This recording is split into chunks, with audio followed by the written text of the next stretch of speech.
Hey y'all, welcome to 5-Minute Bible Study, where a 5-minute daily journey through the Bible can change your life. So today we're actually going to start in the Gospel of Mark, and we're going to start at verse 1. That's all we're going to do today is start at verse 1. Now, I would like for you to start just reading through the Gospel of Mark fast. Don't really do a lot of study with it, but just kind of get familiar with the Gospel itself. Read through it, get to know the headings in your particular version of the Bible, that kind of thing. Just get used to the Gospel. But we're starting today at verse number 1 because so much is packed even in that first verse. So we're going to look at verse number 1 of the Gospel of Mark. In the beginning of the good news about Jesus the Messiah, the Son of God. The beginning of the good news about Jesus the Messiah, the Son of God. There's just so much packed right there in those very few words of the first verse. First of all, this idea of the beginning. It takes us back to Genesis, doesn't it? To that idea, in the beginning, God created the heavens and the earth. It takes us back to there. You see, the beginning here is not telling us this is the beginning of a book or a letter or a gospel. It is telling us that this is the beginning of God's plan of salvation for you and for me. There's an important story about to be told that goes all the way back to Genesis, that God has been working out this plan of salvation from Genesis to this point, from Genesis to Jesus, to show us what it means to be the children of God.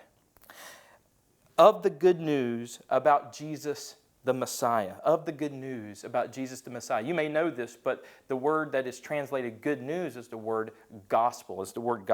And there are two principal meanings here for this word. First comes from this ancient Jewish tradition from Isaiah, that this is the news of Yahweh's long-awaited victory over evil and the rescue of His people. The news that is about to be told in the Gospel of Mark is good news about God's long-awaited victory over evil and the rescue of His people, of you, of His people, of His creation from sin and death. God's plan is coming together. But then from the Roman world idea, the gospel, the good news, is something that is told within the Roman world, within the pagan world, about maybe the ascension of an emperor to the throne, or maybe even the birth of a new emperor. In fact, in Roman days, the emperor would call themselves, the Caesars would call themselves the sons of God, the sons of God. And so it's interesting that this Jesus, this carpenter, this pauper from Israel, from Galilee, who would go down to Judea, who would go into Jerusalem,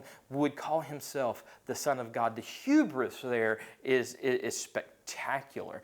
So you've got this idea of Jesus the Messiah coming, this good news of Him. And then the very name of Jesus, means Yahweh saves. We know that in Hebrew, Jesus' name is Yeshua, which is basically translated Joshua. You can say Jesus or Joshua.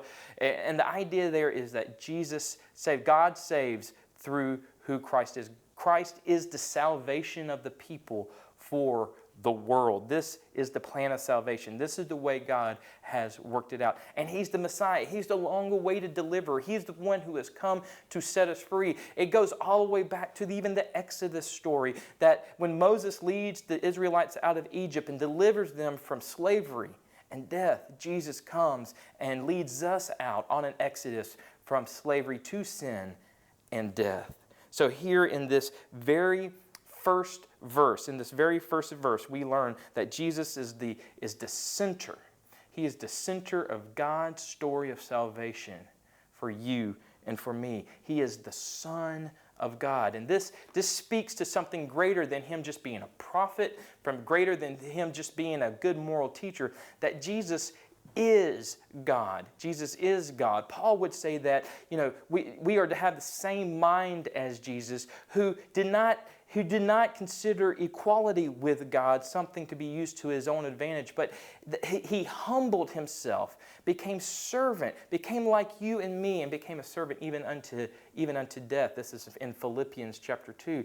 He humbles Himself. He is the Son of God. He is fully God, fully divine, fully capable. He has the unique qualifications for you and for me and for the rest of the world. And that just brings hope and joy to my life, knowing that my life, my kids' lives, my family's life, my hope, my future is secure in who Christ is. the Messiah, the Son of God, who has come to take away the sins of the world. You know, that really is good news. I look forward to seeing you tomorrow. Y'all have a blessed day.